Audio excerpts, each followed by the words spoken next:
नमस्कार, मी आत्ता उभा आहे बिबवेवाडी इथल्या आई माता मंदिराजवळ असलेल्या एका मोकळ्या गोदामाच्या परिसरामध्ये.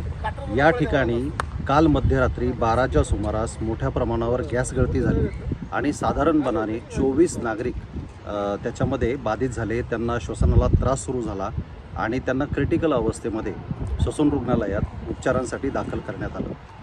12 वाजता गॅस लिकेजची घटना घडल्यानंतर देखील तपास सुरू करण्यात आलेला आहे. या ठिकाणी फॉरेन्सिकची व्हॅन देखील आलेली आहे आणि त्यांचं देखील या ठिकाणी काही नमुने गोळा करायचं काम सुरू आहे. सुदैवाने 24 जणांपैकी कोणालाही खूप सिरियस असा काही त्रास झालेला नाही. त्यांना उपचार करून घरी सोडण्यात येते. ससूनमध्ये सर्वांचे जबाब नोंदवण्याचं काम सुरू आहे. या कॅप्सूलमधून विषारी वायू बाहेर पडल्यामुळे श्वसनाचे त्रास लोकांना झाले आणि त्यामुळे त्यांना रुग्णालयात दाखल करावं लागलं. परंतु यंत्रणांनी तात्काळ प्रतिसाद दिल्यामुळे त्या सर्वांना वेळीच उपचार मिळाले आणि त्यांचे प्राण वाचवण्यात यश आलं.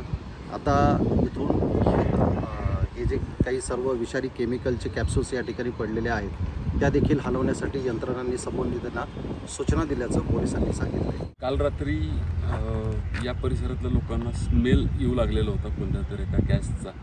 नक्की कोणता गॅस आहे कळत नव्हतं आणि त्या गॅसमुळं अस्वस्थ वाटू लागलं आणि बघता त्याची संख्या खूप वाढलेली होती. जवळपास 25 ते 26 लोकांना अस्वस्थ वाटू लागलेलं होतं. परंतु आम्हाला हा स्पॉट त्या ठिकाणी सापडत नव्हता, कारण या ठिकाणी अशा प्रकारचं गोडाऊन आहे आम्हाला माहीत नव्हतं.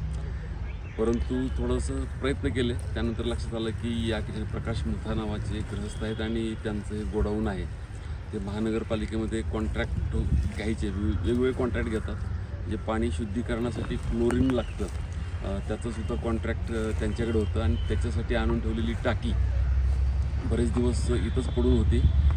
गेल्या 3 ते 4 महिन्यापासून त्यांचं कॉन्ट्रॅक्ट झालेलं नाही असं प्राथमिक समजतं आहे. प्रकाश मुथा इथं नाही आहेत पुण्यामध्ये आणि ते पाहिल्यानंतर कदाचित ऊन आणि थंडी ह्याच्यामुळं कदाचित आकुंचन प्रसरणामुळं तो बोल्ट निघालेला असा वायुगळती या ठिकाणी झालेली आहे. त्यांची परिस्थिती चांगली आहे. 22 लोक ससूनमध्ये आहेत आणि 4 लोक भारती हॉस्पिटलला आहेत. सगळ्यांची प्रकृती स्थिर आहे. डॉक्टरांच्या संपर्कात आहे. त्यांनी ऑब्झर्वेशन खाली ठेवलेलं आहे. त्यांना गुन्हा दाखल झालेला आहे. एक जो मॅनेजर आहे तो आमच्या सध्या ताब्यात आहे.